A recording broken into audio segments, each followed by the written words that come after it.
श्री रामचंद्र कृपालु भज मन, हरण भव भय दारुणम्। नव कंज लोचन कंज मुख कर, कंज पद कंजारुणम्। श्री राम श्री राम। वंदे विदेहतनया पदपुण्डरीकं, कैशोरसौरभ समाहृतयोगिचित्तं। हन्तुं त्रतापमनिशं मुनिहंससेव्यं, सन्मानशालिपरिपीत परागपुञ्जम्। कौशलेन्द्रपदकञ्जमञ्जुलौ, कोमलावजमहेशवन्दितौ। जानकीकरसरोजलालितौ, चिन्तकस्य मनभृङ्गसंगिनौ। अतुलितबलधामं हेमशैलाभदेहं, दनुजवन्कृशानुं ज्ञानिनामग्रगण्यं। सकलगुणनिधानं वानराणामधीशं, रघुपतिप्रियभक्तं वातजातं नमामि। श्रीगुरुचरणसरोज रज, निजमन मुकुर सुधारि। बरनउँ रघुबर विमल जसो, जो दायक फलचारि। तुलसीदास जी के पद कमल, बारंबार मनाए।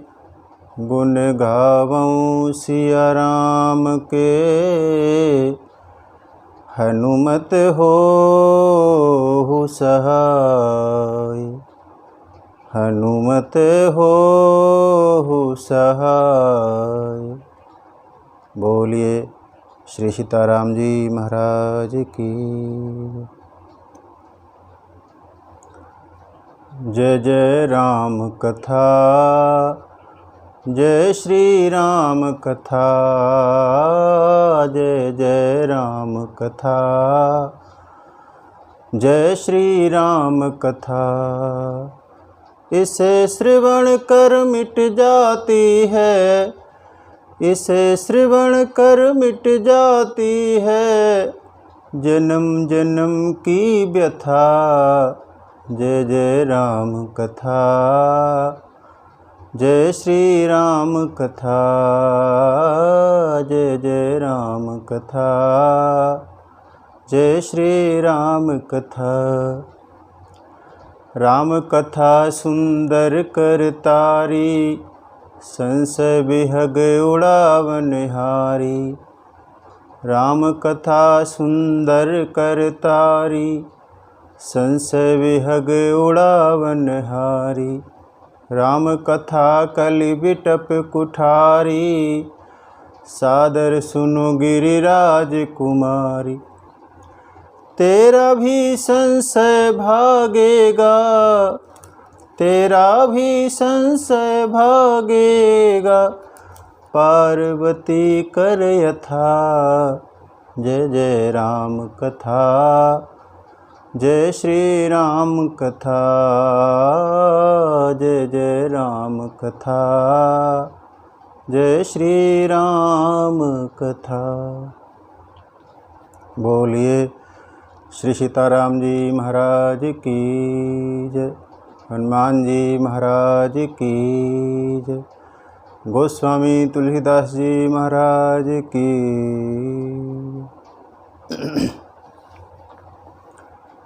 अनंत ब्रह्मांड नायक भगवान श्री राघवेंद्र वात्सल्य में माँ जानकी की कृपा से ये हमारा परम सौभाग्य है कि हम भगवान के चरणों में बैठकर भगवत रस कथा का पान कर रहे हैं।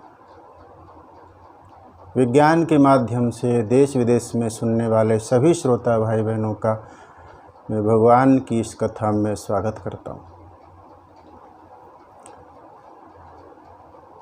कथा के पिछले क्रमांक में हम सब दर्शन कर रहे थे भगवान के अवतार के हेतु। पहला हेतु जो भगवान शंकर ने बताया कि जय विजय को श्राप लगा सनत कुमारों का। दूसरे हेतु में वृंदा ने श्राप दिया भगवान नारायण को। और तीसरा हेतु जिसकी हम विशद चर्चा कर रहे थे, नारद जी ने भगवान को श्राप दिया,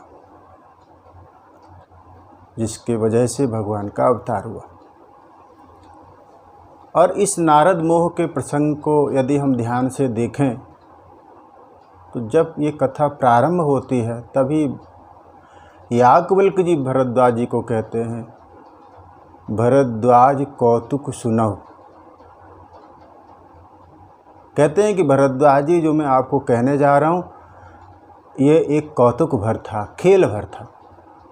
भगवान की लीला संपन्न होनी थी, इसलिए सभी पात्र उसी के अनुरूप व्यवहार कर रहे थे। नहीं तो नारद जी तो भगवान के मन हैं, स्वयं साक्षात भगवान ही हैं। उन्हें कोई मोह नहीं, कोई माया, कोई संशय नहीं था। लेकिन भगवान की इच्छा में अपनी इच्छा शामिल कर देना, भगवान के हाथ का यंत्र बन जाना, यही तो भक्ति है। नारद जी ने कहा, भगवान आप मुझे जैसे नचाओ, हम तो नाचने के लिए तैयार हैं। और तब साहब वहाँ पे सभी कौतुकी इकट्ठे हो गए। नारद जी जब उस नगर में गए शीलनिधि राजा के पास, तब गोस्वामी जी वहाँ पर संकेत कर देते हैं, मुनि कौतुकी नगर ते ही गययो। मुनि भी कौतुकी है, भगवान तो कौतुकी हैं ही। गोस्वामी जी लिखते हैं कि भगवान ने विचार किया, मुनि कर हित मम कौतुक होई। मुनि का हित होगा, मेरा खेल होगा। और जो रुद्रगण हैं वो साहब कौतुकी नहीं, वो तो परम कौतुकी थे। रहे तहाँ दुई रुद्रगण ते जाने सब भेव, विप्र बेश देखत फिरहीं परम कौतुकी तेव। वो परम कौतुकी इसलिए कि वो नाटक में राक्षस बनने को भी तैयार हो गए, तो वो परम कौतुकी है। सभी कौतुकी इकट्ठे हुए। तो नारद मोह प्रसंग भगवान के अवतार का तीसरा कारण। और उसके बाद गोस्वामी जी बड़ी प्यारी बात कहते हैं कि जो यह चौथा कारण है, ये भगवान के अवतार का अति पुनीत कारण है। यह इतिहास पुनीत अति, उमहि कही वृषकेतु। ये अति पुनीत है। तो प्रश्न था, क्या और कारण अति पुनीत नहीं है? समाधान ये कि और सभी अवतार के कारण वो सब पुनीत हैं। ये अति पुनीत इसलिए है क्योंकि और अन्य चार कारण में किसी न किसी तरह का श्राप है, लेकिन इस कारण में पूर्ण रूप से भगवान का वरदान है, कोई श्राप नहीं है। पहले कारण में आपने दर्शन किया था कि जय विजय को श्राप लगा। दूसरे अवतार में भगवान नारायण को वृंदा ने श्राप दिया। तीसरे कारण में नारद जी ही भगवान को श्राप देते हैं। और पांचवें कारण में प्रताप भानु को ब्राह्मणों का श्राप लगता है और वो रावण बनता है। लेकिन ये जो चौथा कारण है, यहाँ पर कोई श्राप की चर्चा नहीं है, इसलिए यह इतिहास पुनीत अति, ये अति पुनीत इतिहास है। गोस्वामी जी कहते हैं कि ब्रह्मा जी के मन में आया कि मैं सृष्टि का विस्तार करूं, तो पहले उन्होंने अपनी मानसी सृष्टि की रचना की। उसके बाद ब्रह्मा जी ने अपने दाहिने अंग से महाराज मनु को प्रकट किया, बाएं अंग से शत्रुपा प्रकट हुई, दोनों का विवाह हुआ और फिर सृष्टि का क्रम आगे चला। उन्हीं महाराज मनु के कारण हम सब मनुष्य कहलाते हैं। उनका परिचय गोस्वामी ने दिया कि स्वयंभू मनु और शत्रुपा कैसे हैं। स्वयंभू मनु अरु शत्रुपा,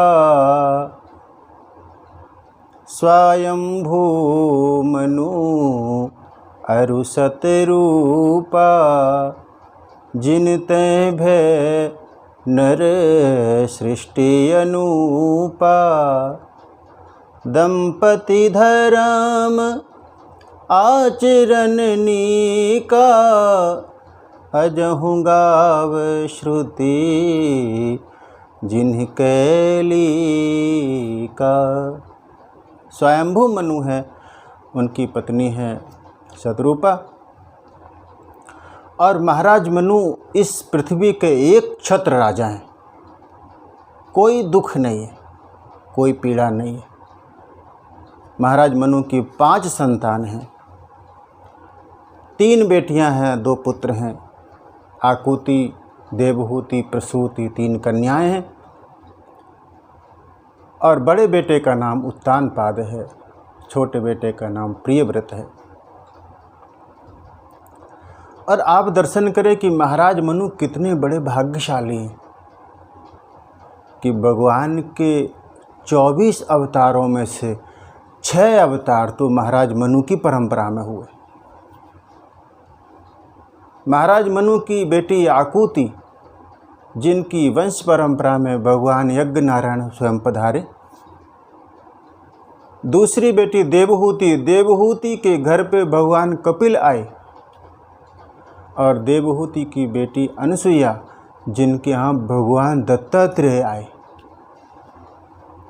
उन्होंने अवतार लिया।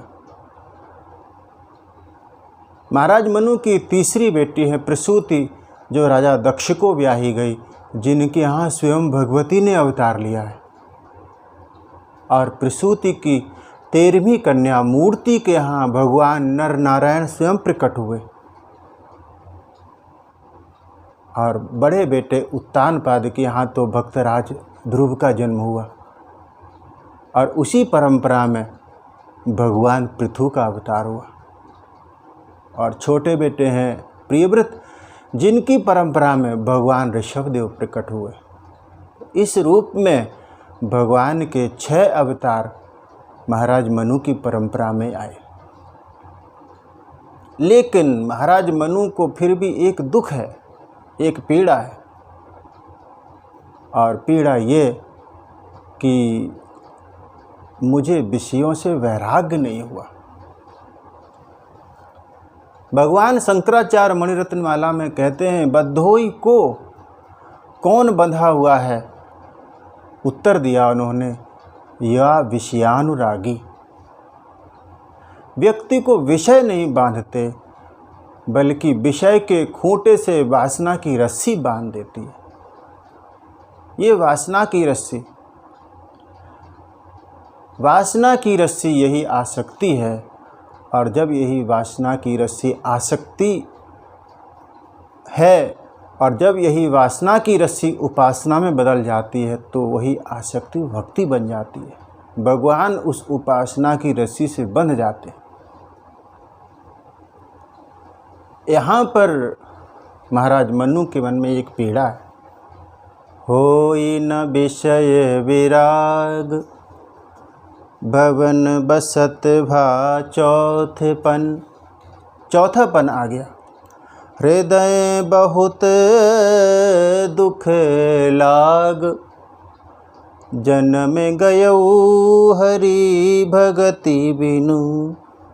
मेरा जन्म भगवान की भक्ति के बिना व्यर्थ चला गया। मन में एक पीड़ा है, एक कसक है कि हमारे मन में वैराग्य नहीं है। सद्गुण तो अनंत हैं, लेकिन वैराग्य नहीं है। ये संसार का अटैचमेंट छूटता नहीं है। और आसक्ति है भी ऐसी ही, जो आ सकती है, जा नहीं सकती। और आप दर्शन करें कि महाराज मनु ने अपना घर छोड़ दिया, लेकिन महाराज जनक ने अपना घर नहीं छोड़ा था। क्यों? इसलिए कि महाराज जनक के मन में सहज विराग रूप मन मोरा। उनका मन सहज विरागी है। जब वैराग्य तो मन की एक भाव दशा है। यदि मन में वैराग्य है, फिर आप घर में रहें कि जंगल में, उससे कोई फर्क नहीं पड़ता। लेकिन यदि वैराग्य नहीं है, तब क्या करें? तब महाराज मनु ने संकेत किया कि यदि वैराग्य नहीं है तो फिर व्यक्ति को त्याग करना चाहिए। त्याग एक क्रिया है, छोड़ना एक क्रिया है, लेकिन छूट जाना वो मन की एक दशा है, एक भाव दशा है। हम कहते हैं ना कि संतों ने, किसी संत का शरीर शांत हो जाता है तो हम कहते हैं कि उन्होंने अपना शरीर छोड़ दिया। संत ही हैं साहब जो छोड़ सकते हैं, हमसे तो छुड़ा लिया जाता है, हम कहाँ छोड़ पाते। तो महाराज मनु के मन में विचार आया कि बात ऐसे बनेगी नहीं और हमें अब ये घर बार छोड़ना चाहिए। जीवन का उत्तरार्ध है, सफल करें जीवन को, भगवान की आराधना करें, जप करें, तप करें। बड़े बेटे उत्तानपाद को उन्होंने ज़बरदस्ती राज सौंप दिया। बेटे ने कहा कि पिताजी आप घर में ही भजन करें, कोई आपको परेशान नहीं करेगा, व्यवधान नहीं डालेगा। महाराज मनु ने कहा कि ये बात बनेगी नहीं, वही घोड़े वही मैदान, हम उसी में लगे रहेंगे, हमें छोड़ना चाहिए। बरबस राज सुतहि तब दीना। तो किसी ने कहा कि महाराज मनु तो अकेले चल दिए होंगे। तो महाराज मनु ने कहा कि मैं अकेला नहीं जाऊंगा, मेरे साथ मेरी पत्नी शत्रुपा भी जाएगी। इसलिए कि मेरे मन में वैराग्य नहीं है, तो यह दम्भ भी क्यों? राग के रूप में, कि परमात्मा को पता चले कि मैं तो रागी हूँ, मैं अपनी पत्नी को साथ में लेके जा रहा हूँ। शत्रुपा जी साथ में चली और एक भरोसा बस कि मैं भगवान के लिए जा रहा हूँ।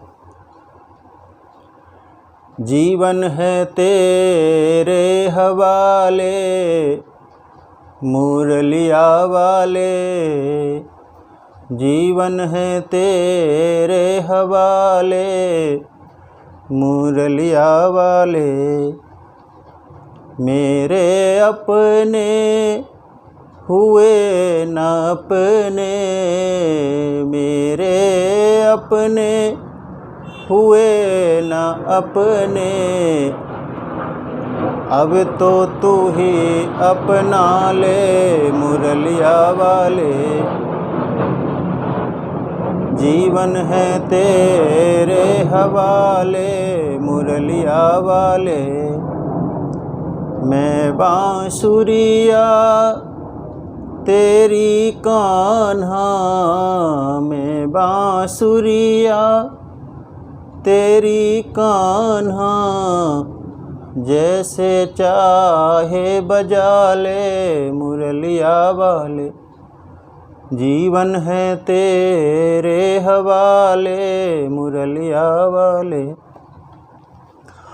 मैं कठपुतली तेरे हाथ की, मैं कठपुतली तेरे हाथ की, जैसे चाहे नचा ले मुरलिया वाले, जीवन है तेरे हवाले मुरलिया वाले।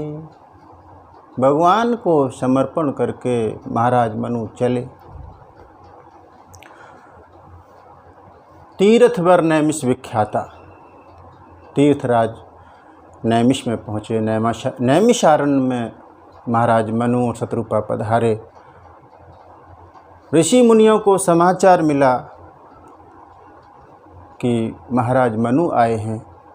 गोस्वामी जी ने एक उपमा लिखी। उन्होंने कहा कि जब दोनों जा रहे हैं तीर्थराज प्रयाग की ओर, तो ऐसा लगता है कि जैसे मानो मूर्तिमान ज्ञान और मूर्तिमती भक्ति जा रही हो। पंथ जात सोहई मति धीरा, ज्ञान भगति जनु धरें शरीरा। स्वयं साक्षात ज्ञान, साक्षात भक्ति ही शरीर धारण करके जा रहे हो। और उसके बाद जब नैमिष पहुँचे, ऋषि मुनियों को समाचार मिला तो गोस्वामी जी ने बड़ी प्यारी बात लिखी कि महाराज से मिलने के लिए बड़े बड़े सिद्ध, बड़े बड़े ज्ञानी महात्मा आने लगे। आए मिलन सिद्ध मुनि ज्ञानी। आश्चर्य इस बात का कि जिन महापुरुषों से मिलने के लिए महाराज कभी कभी आते थे और उनसे मुलाकात नहीं हो पाती थी, आज वो सब उनके पास आ रहे हैं। और कारण ये कि महाराज मनु भगवान के दर्शन के लिए घर से निकल पड़े हैं, तो महाराज मनु भी दर्शनीय हो गए। सब कुछ छोड़ दिया है, हरि दर्शनों की अभिलाषा है। वहाँ पर गोमती नदी में स्नान किया है। साधु संतों ने उनको कथा सुना रहे हैं। सत समाज नृत सुनहि पुराना। कथाएं तो उन्होंने पहले भी सुनी थी, लेकिन जब व्यक्ति राज्य करता है, राजा होता है, तो कथा सुनने का उद्देश्य दूसरा होता है। लेकिन अब महाराज मनु मोक्ष के लिए जंगल में पधारे हैं, तो दृष्टि बदल गई है। सत समाज नृत सुनहि पुराना। संतों के पास आए, साधु संगति हुई, कथा सुनी, नाम का दान मिला और फिर तप शुरू हो गया। गोस्वामी जी कहते हैं कि 12 अक्षर ओम नमो भगवते वासुदेवाय का महाराज मनु और शत्रुपा जाप कर रहे हैं। 12 अक्षर मंत्र पुनि जपहि सहित अनुराग, वासुदेव पद पंकुरुह दंपति मन्नते लाग। वासुदेव कौन? वासे वासे तिष्ठति स वासुदेव, जिसका हर जगह वास है, हर जगह जिसकी सत्ता है। कण कण में तुझको ढूंढा, तेरा पता नहीं है, तेरा पता मिला तो अब मेरा पता नहीं है। हर कण में, जर्रे जर्रे में परमात्मा विद्यमान है। सर्वव्यापी परमात्मा का दर्शन की अभिलाषा को लेकर महाराज मनु तप कर रहे हैं। ओम नमो भगवते वासुदेवाय। ओम नमो भगवते वासुदेवाय। वासुदेवाय नमो वासुदेवाय। वासुदेवाय नमो वासुदेवाय। ओम नमो भगवते वासुदेवाय। ओम नमो भगवते वासुदेवाय। ओम नमो भगवते वासुदेवाय। महामंत्र का जाप। कुछ दिनों तक उन्होंने शाक का आहार किया, फल खाए, फूल खाए। उसके बाद उन्होंने सब कुछ छोड़ दिया, सिर्फ जल का आधार है। महाराज मनु से पूछा गया कि आपके मन में अभिलाषा क्या है, आप चाहते क्या हैं? तो उन्होंने कहा, और अभिलाष निरंतर होई, देखिए नयन परम प्रभु सोई। मैं उस परम प्रभु का, परम सत्ता का दर्शन करना चाहता हूँ। कौन सी सत्ता?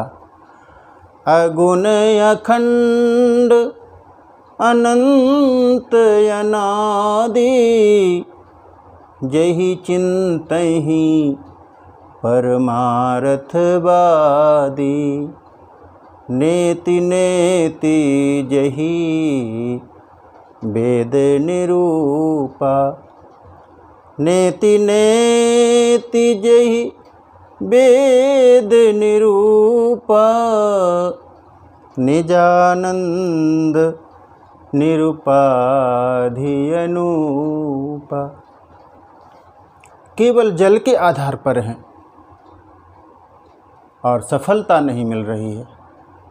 तब उन्होंने शतरूपा से कहा, देवी हमें लगता है कि अब हमें ये जल भी छोड़ना पड़ेगा। शतरूपा ने कहा कि पतिदेव से कि नाथ, यदि हम जल भी छोड़ देंगे तो फिर हमारे प्राण कैसे रहेंगे। महाराज मनु ने कहा, कोई बात नहीं, यदि प्राण छूट भी जाएंगे तो कोई हर्जा नहीं है, कोई नुकसान नहीं है। परमात्मा के पथ पर, भक्ति के पथ पर बस एक बार साधना शुरू हो जाए, फिर प्राण छूट भी जाएं तो कोई चिंता की बात नहीं होती। उस स्थिति में दो बातें बिल्कुल निश्चित हैं। पहली बात तो ये कि साधना के पथ पर अगर किसी के प्राण छूटते हैं तो फिर उसकी अधोगति नहीं होती। और दूसरी बात ये कि परमात्मा अगले जन्म में साधना का पूरा अवसर प्रदान कर देते हैं, मनुष्य रूप ही प्रदान कर देते हैं कि व्यक्ति अपनी साधना को पूरा कर पाए। कोई चिंता की बात नहीं है। और तब महाराज मनु और शतरूपा ने जल छोड़ दिया, केवल वायु का भक्षण। 6000 साल बीत गए लेकिन साधना का परिणाम सामने नहीं आया। और तब महाराज मनु ने शतरूपा से कहा कि मुझे लगता है अब मुझे श्वास भी छोड़नी पड़ेगी। और तब दोनों ने श्वास भी छोड़ दी और श्वास छोड़ के एक पैर पर खड़े हैं। गोस्वामी जी कहते हैं कि कितना समय निकल गया, 10,000 वर्ष बीत गए। बरस सहस 10 त्याग्यो सो ठाड़े रहे एक पद दो। एक चरण पर दोनों खड़े। और आप विचार करें, कहाँ वो सतयुग, कितनी शक्ति चाहिए थी तप करने के लिए, कितना तप करना होता था। और तभी तो जब चैतन्य महाप्रभु के सामने कोई कलयुग की बुराई करता था तो वो अपने कान बंद कर लेते थे। महाप्रभु कहते थे कि कलयुग समयुग आन नहीं, कलयुग के समान तो कोई युग हुआ ही नहीं है, क्योंकि यहाँ पर तप नहीं करना है, यहाँ पर तो बस प्रेम से भगवान का नाम जपना है। 10,000 वर्ष बीत गए। और तब गोस्वामी जी कहते हैं कि उनके तप को देखकर विधि हरिहर कई बार आए,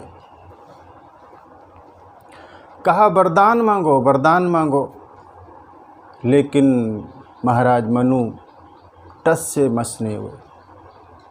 मांगहो बर बहु भांत लुभाए, परम धीर नहीं चलहि चलाए। पूरा शरीर अस्थि मात्र हो गया, कंकाल हो गया, लेकिन मन में जरा भी पीड़ा नहीं है। और तब भगवान ने देखा अपने भक्त को मन वचन कर्म से पूर्ण समर्पण हो चुका है। और तब महाराज मनु को आकाशवाणी सुनाई दी। और उस आकाशवाणी ने कहा कि महाराज आप वर मांगिए, महाराज आप वर मांगिए।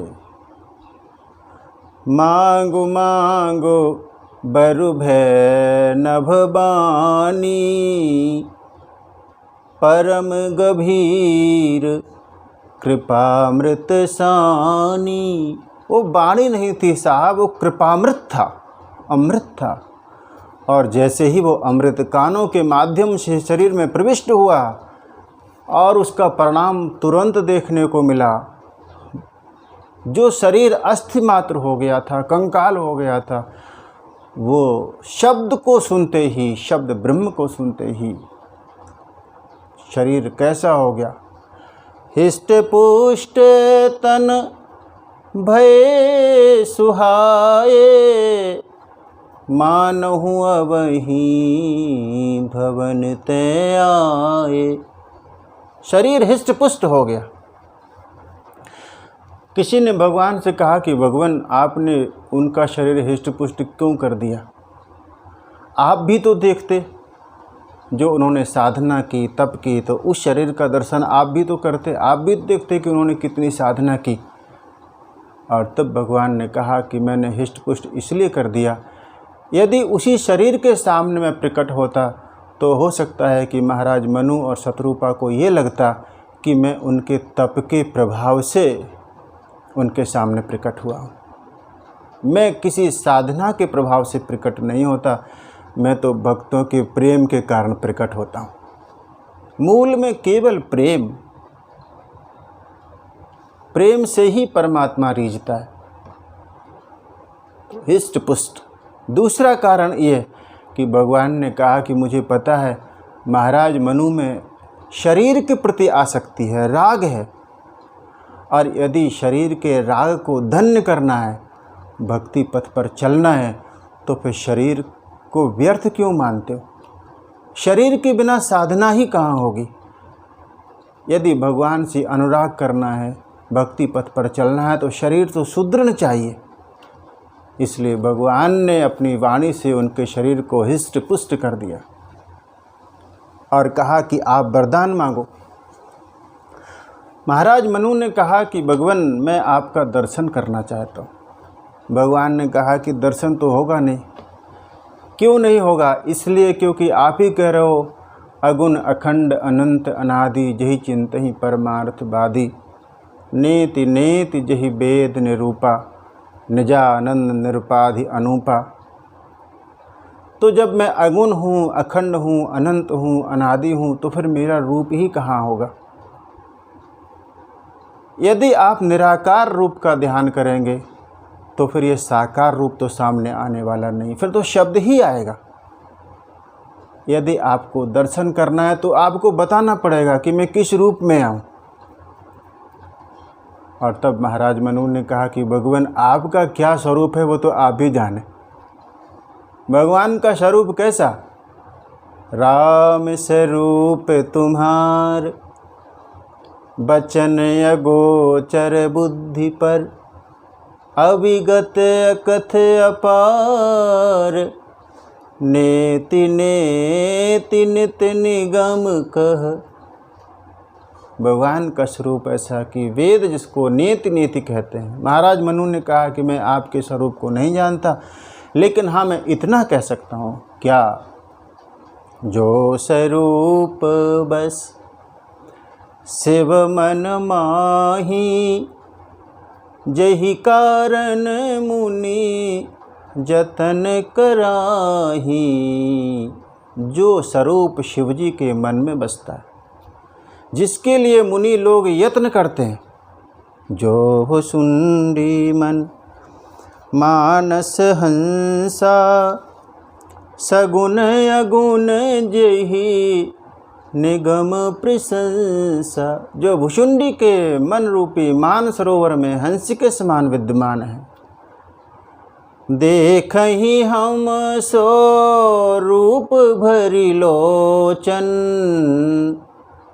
कृपा करहु प्रणतारति मोचन। कृपा करहु प्रणतारति मोचन। मैं आपका वही रूप देखना चाहता हूँ। भगवान ने भक्तों के वचनों को सुना तो भगवान पिघल गए, द्रवित हो गए, और तब भगवान ने निर्णय किया कि अब मैं अपना रूप दिखाऊं। चारों वक्ता सावधान हैं, क्योंकि भगवान अभी प्रकट होने वाले। और भगवान प्रकट हुए। गोस्वामी जी ने लिखा, भगत बछल प्रभु कृपा निधाना, विश्ववास प्रगटे भगवाना। भगत बछल प्रभु। उपासना घाट पर बैठे हुए कागभूषण जी ने दर्शन किया, पूछा उनसे कि कौन प्रकट हुआ, तो उन्होंने कहा कि भक्त वत्सल भगवान प्रकट हुए। ज्ञान के घाट पर भगवान महादेव विराजमान हैं, उनसे पूछा गया कौन प्रकट हुआ, उन्होंने कहा विश्ववास प्रकट हुए, जिनका पूरे विश्व में वास है वो प्रकट हुए। कर्म घाट पर भरद्वाज जी याज्ञवल्क जी विराजमान हैं, उनसे पूछा गया कौन प्रकट हुआ, उन्होंने कहा भगवान प्रकट हुए हैं, क्योंकि शुभ और अशुभ कर्म के फलदाता भगवान ही हैं। लेकिन दैन्य घाट पर गोस्वामी जी विराजमान थे, उनसे पूछा गया कि कौन प्रकट हुआ, तो गोस्वामी जी ने कहा कृपा प्रकट हुई है, कृपा निधाना। भगवान तो कृपा के मेघ हैं साहब, कृपा के बादल हैं। वहाँ निरंतर बस बारिश होती है तो कृपा की ही बारिश होती है। कृपा बार इधर राम खरारी, भगवान तो कृपा के मेघ हैं। फिर से स्मरण करें, भगत बछल प्रभु कृपा निधान, विश्वास प्रगटे भगवान। भगत बछल, भगवान प्रकट हुए हैं, कृपा प्रकट हुई है। भगवान कैसे लग रहे हैं? नील सरोवर है नीलमणि, नील नीरधर श्याम, लाजहि तन शोभा निरखी, कोटि कोटि सतकाम। करोड़ों करोड़ों कामदेव जिनकी शोभा के सामने लज्जित हो जाते हो, ऐसे भगवान नील सरोवर है, नील कमल के समान जिनका दिव्य अंग है, नीलमणि के समान जिनके शरीर की कांति है, और नील मेघ के समान कृपा के समुद्र हैं, ऐसे भगवान प्रकट हुए। हम सब दर्शन करें। जब से हुआ रे तेरा दिव्य रूप दर्शन, मैं अपनी सुध बुध गवाए बैठा। जब से हुआ रे तेरा दिव्य रूप दर्शन, मैं अपनी सुध बुध गवाए बैठा। त्रिभुवन के नाथ सारा जग तेरे हाथ, और तू मेरे हाथों में आए बैठा।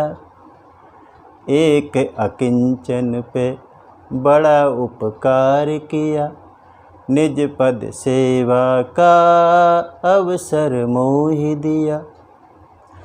मीठी सुखद अनुभूतियों को अपनी मानस पटल पे सजोए बैठा। जब से हुआ रे तेरा बाल रूप दर्शन, मैं अपनी सुध बुध गवाए बैठा। भगवान प्रकट हुए, और गोस्वामी जी कहते हैं कि उनका मुखचंद्र कितना सुंदर, शरद मयंक बदन छवि सीवा। शरद पूर्णिमा के चंद्र के समान भगवान का मुखचंद्र। और आपको मैं एक बात कहूँ कि भक्त जिस भाव में होता है उसी भाव से भगवान का दर्शन भी करता है। हनुमान जी महाराज भगवान के दास भाव में हैं, और दास की दृष्टि सबसे पहले भगवान के चरणों की तरफ जाती है। इसलिए जब पहली मुलाकात हुई भगवान से हनुमान जी महाराज की, तो हनुमान जी ने भगवान के चरणों को ही देखा, कठिन भूमि कोमल पदगामी, क्योंकि दास भाव में। और यदि मानो कोई सखा भाव में है, विभीषण जी भगवान के सखा भाव में हैं, दो मित्रों के बीच में एक बात का संबल होता है। एक मित्र दूसरे के लिए कहता भी है कि ये तो मेरे दाहिने हाथ है, हाथों को देख के संबल होता है कि मेरी सहायता करेंगे। सख्य भाव में विभीषण जी ने जब भगवान का दर्शन किया तो सबसे पहले उन्हें भगवान की आजान बाहुएं दिखाई दी। भुज प्रलम्ब कंजारुन लोचन, आजान बाहुओं को देखा कि ये बाहुएं हमें अपने अंक में भर लेंगी। और श्री सीता जी का आप दर्शन करें, वो श्रृंगार के भाव में, और श्रृंगार का भाव शिख से लेकर नख तक होता है। और जब भगवान का दर्शन किया तो सबसे पहले श्रृंगार पे ही दृष्टि गई। मस्तक पर देखा उन्होंने मोर पंख लगा हुआ था, दृष्टि वहीं गई, मोर पंख सिर सुहत नीके। लेकिन यहाँ पर मनु शत्रुपा के मन में भाव है वात्सल्य का, इसलिए उनकी दृष्टि भगवान के मुख चंद्र पर गई। शरद मयंक वदन छवि सीवा, चारु कपोल चिबुक दर ग्रीवा। भगवान ने पीताम्बर पहना हुआ है तो मानो बिजली उसके सामने लज्जित हो रही है। गंभीर नाभि भगवान की, उसके सामने यमुना की भंवर की छवि छीन पड़ जाती है। तो क्या भगवान अकेले आए हैं? क्या भगवान अकेले नहीं आए हैं, साथ में कौन?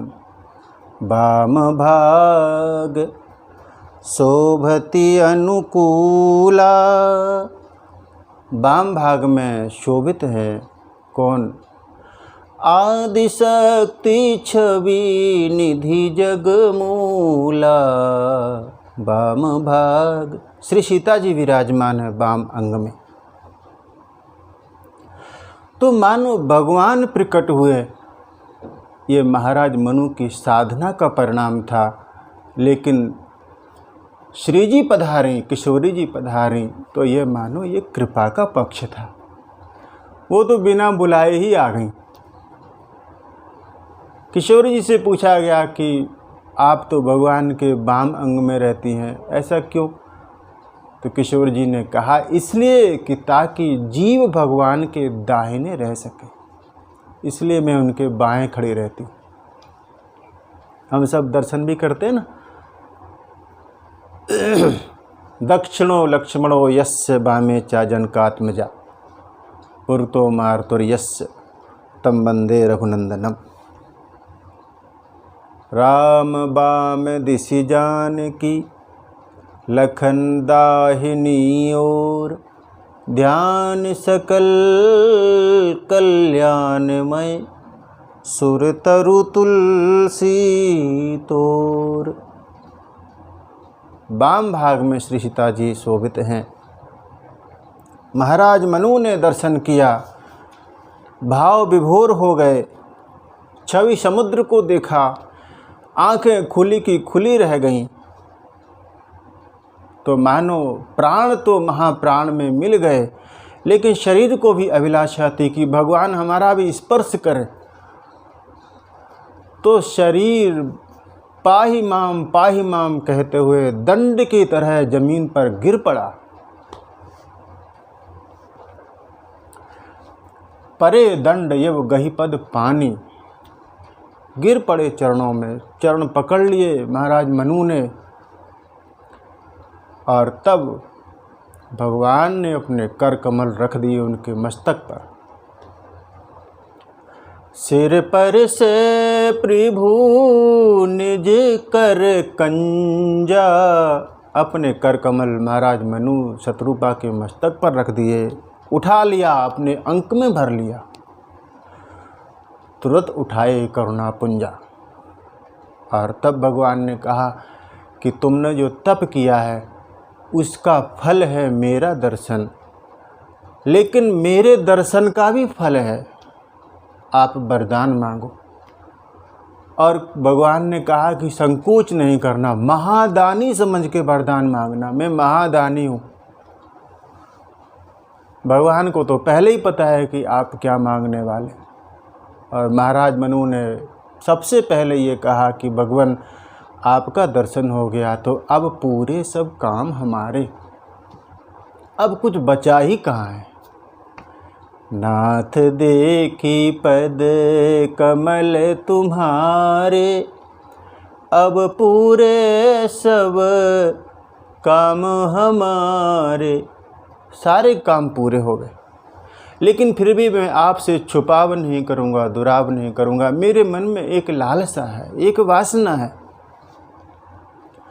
यद्यपि वो मैं यदि मांगूँ तो आपके लिए देना बहुत सुगम है, लेकिन मुझे मांगने में वो बड़ा अगम लगता है कि मैं अपने किस मुंह से मांगूं।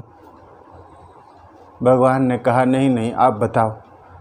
महाराज मनु ने कहा कि भगवान मुझे बताने की कोई आवश्यकता नहीं है। क्यों? क्योंकि पूर्वहु मोर मनोरथ स्वामी, आप ही मेरे मनोरथ को पूरा कर दीजिए। तो भगवान ने और भी स्पष्ट कर दिया, कह दिया उनसे कि आप संकोच छोड़ के मुझे मांग लो। सकुच बिहाई मांग नृप मोही, संकोच छोड़ के मुझे मांगो। मोरे नहीं अदेख कछु तोहि।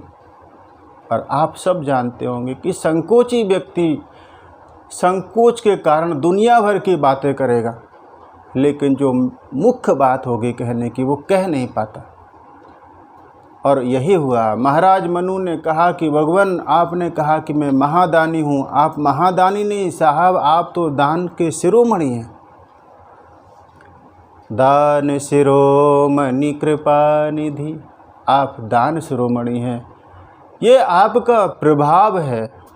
आप कृपा निधि हैं, ये आपका स्वभाव है। लेकिन मेरे पास तो केवल भाव है। दान शिरोमणि कृपा निधि, नाथ कहूँ सती भाव। मैं अपने सच्चे भाव से कहता हूँ। चाहूँ तुम ही समान सुत, पहले कहा चाहूँ तुम्हें, फिर संकोच हुआ तो कह दिया चाहूँ तुम ही समान। मैं आपके समान बेटा चाहता हूँ। हमारे समान मतलब कैसा? नीलांबुज श्यामल कोमलांगम सीता समारोपित बाम भागम, ऐसा मुझे बेटा चाहिए। चाहूँ तुम ही समान सुत, प्रभुसन कवन दुराव। आपसे क्या छुपाएं, आपके समान ही मुझे बेटा चाहिए। रसिक जन कहते हैं कि महाराज मनु ने कहा कि भगवान मैं पिता बनना चाहता हूँ। भगवान ने कहा कि आप तो पिता हैं 5-5 बच्चों के, 3 बेटियां हैं आपके, 2 बेटे हैं, फिर भी आपको पिता बनना है। तो महाराज मनु ने कहा कि भगवान ऐसे तो हजारों लोगों का मैं बाप बन चुका हूँ, हजारों लोग मेरे पिता बन चुके होंगे, लेकिन मैं उसका पिता बनना चाहता हूँ जो जगत का पिता है, जो संसार का बाप है। मैं उसका बाप बनूँ, मैं उसका पिता बनूँ। भगवान को महाराज मनु की बात बड़ी प्यारी लगी और भगवान तो जल्दबाजी में एव मस्तु बोल उठे। एव मस्तु करुणानिधि बोल दिया कि ठीक है, तुमने जो मांगा था कि मेरे समान पुत्र हो तो ठीक है, ऐसा ही होगा। भगवान ने विचार किया कि ये तो मैं जल्दबाजी में बोल गया। क्यों? आप सरिस खोजों कहाँ जाई, मैं अपने समान कहाँ खोजूँगा। लेकिन भगवान तो साहब दान शिरोमणि है और यहाँ पर उन्होंने वरदान की बौछार लगा दी। पहला उन्होंने कहा कि ठीक है, मेरे समान भी आएगा और मैं भी आऊँगा। भगवान से किसी ने पूछा कि आपके समान कौन आया? तब भगवान ने कहा कि मेरे समान भरत जी आएंगे। क्यों? कहा कि मुझ में भरत में कोई अंतर नहीं, भरत राम ही की अनुहारी, सहसा लख न सकहि नर नारी। तो भगवान के समान भरत जी पधारे और दूसरे वरदान में उन्होंने कहा आप सरस खोजों कह जाई, इसलिए नृप तब तनय होब में आई, मैं ही आपका बेटा बनकर आऊँगा। वरदान दे दिया। अब भगवान की दृष्टि गई शत्रुपा की ओर और कहा कि देवी आप भी वरदान मांग लें, आपने भी तो बराबर का तप किया है। तब शत्रुपा जी ने कहा कि भगवान मुझे वरदान मांगना नहीं आता, मुझे नहीं समझ है कि मैं आपसे क्या मांगूं, बस मैं इतना कहती हूँ कि जो महाराज ने मांगा है, मेरे पति ने मांगा है, मैं उसी में राजी हूँ। आप बेटा बन के आएँ तो वो मातृत्व सुख मुझे ही मिले, मैं आपकी माँ बनूँ। लेकिन एक संशोधन है इसमें, वो क्या? कहा कि मैं आपसे ये प्रार्थना करती हूँ कि जो सुख, जो गति, जो भक्ति और जो विवेक आपके भक्तों को बना रहता है, वो विवेक मेरे अंदर बना रहे।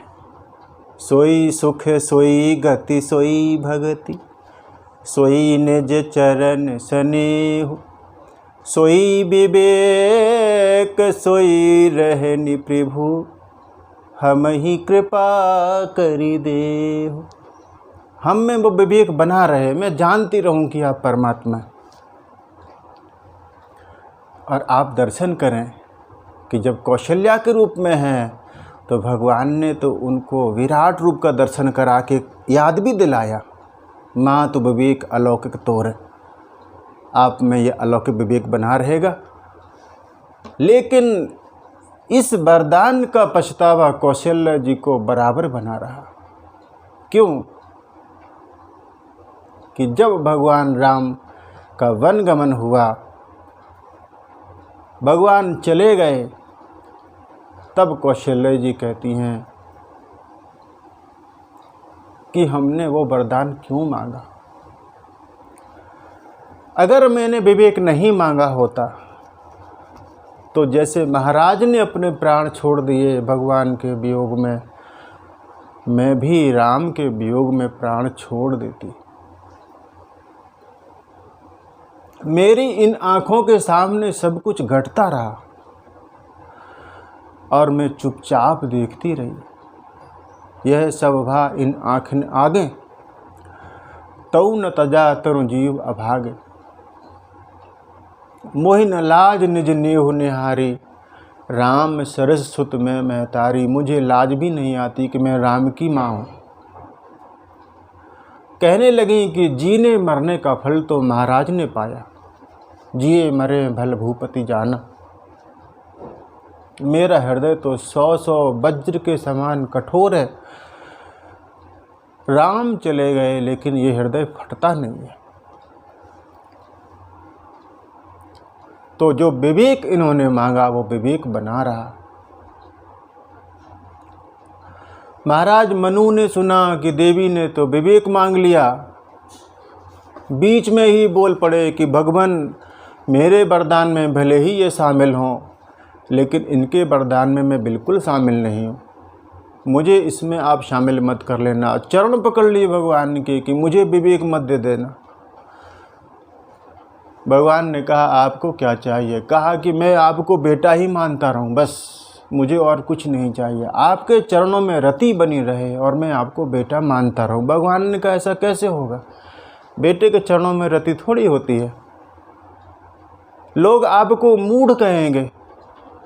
उन्होंने कहा मुझे बड़ मूढ़ कहे किन को, कोई मुझे कितना बड़ा मूढ़ कहे मुझे कोई फर्क नहीं पड़ेगा, लेकिन सुत विषयक तब पद रति हो, मोहि बड़ मूढ़ कहे किन को। कहा कि भगवान जैसे मणि के वियोग में फणी मृत प्राय हो जाता है, जैसे जल के बिना मछली प्राण छोड़ देती है, ऐसे ही मैं आपके वियोग में तड़प तड़प के मर जाऊं, लेकिन मुझे विवेक नहीं चाहिए। और आप दर्शन करें साहब, भगवान राम का महाराज दशरथ से 2 बार वियोग हुआ। एक बार तो विश्वामित्र जी लेके गए और दूसरी बार में भगवान का वन गमन हुआ। जब पहली बार विश्वामित्र जी लेके गए तब महाराज दशरथ ने अपना पितृत्व उनको दे दिया था, तुम मुनि पिता आन नहीं कहो, आज से आप ही इनके बाप हो, आप ही इनके पिता हैं। और आप दर्शन करें कि फिर महाराज दशरथ की कोई चर्चा मानस में नहीं आती है। वो फिर चर्चा तब आती है जब महाराज दशरथ बारात लेके पहुंचते हैं मिथिला। जब बारात लेके महाराज दशरथ पहुँचे और भगवान राम ने देखा कि पिताजी आए हैं, तो चले महाराज दशरथ से मिलने के लिए। और महाराज दशरथ ने भगवान राम को अपने हृदय से भर लिया, हृदय में भर लिया। तो गोस्वामी जी कहते हैं कि कैसा लग रहा है महाराज को? कहा ऐसा लग रहा है जैसे मरे हुए शरीर को प्राण मिल गए हों। मृतक शरीर प्राण जनु भेंटे, सुत ही लाए दुसे दुख मेटे। मरे हुए शरीर को प्राण मिल गए, क्योंकि उनको तब आशा थी कि मुनि लेके गए हैं, ये वापस लेके आएंगे। और जब भगवान का वनगमन हुआ तो वो आशा छूट गई, अब नहीं आएंगे। तब 4 दिन हुए थे, हा रघुनंदन प्राण प्रीते, तुम बिन जियत बहुत दिन बीते। ऐसे तड़प तड़प के भगवान राम का नाम ले लेकर, जैसे जल के बिना मछली प्राण छोड़ देती है, ऐसे महाराज दशरथ ने प्राण छोड़ दिए। राम राम कही राम कही, राम राम कही राम। तनु परिहर रघुबर विरह, राव गयो सुर धाम। महाराज मनु ने वरदान मांगा और तो भगवान प्रसन्न हुए। भगवान ने उनको वरदान दिया और कहा कि अब तुम अमरावती में निवास करो, कुछ दिन वहाँ पर आप रहेंगे, उसके बाद में सूर्यवंश में तुम्हारा जन्म होगा और मैं 4 रूपों में तुम्हारा पुत्र बन के आऊँगा। और ये मेरी देवी, मेरी माया हैं, ये भी अवतरित होंगी। पूर्व में अभिलाष तुम्हारा, सत्य सत्यपन सत्य हमारा, मेरा ये सत्यपन रहेगा, तुम्हारी अभिलाषा मैं पूरी करूँगा। और यहाँ पर गोस्वामी जी ने चौथे कारण को विश्राम दिया। यह इतिहास पुनीत यति, उमई कही वृषकेतु। भरद्वाज सुनो अपर पुनि, राम जन्म कर हेतु। कथा के अगले क्रमांक में हरि अवतार के 5वें कारण को हम सब दर्शन करेंगे। आज मैं कथा को यहाँ पे विराम दूँ, उसके पूर्व 1 मिनट के लिए जय सिया राम, जय जय सिया राम, जय सिया राम, जय जय सिया राम, जय सिया राम, जय जय सिया राम। सीताराम जय सीताराम। बोलिए श्री सीताराम जी महाराज की जय।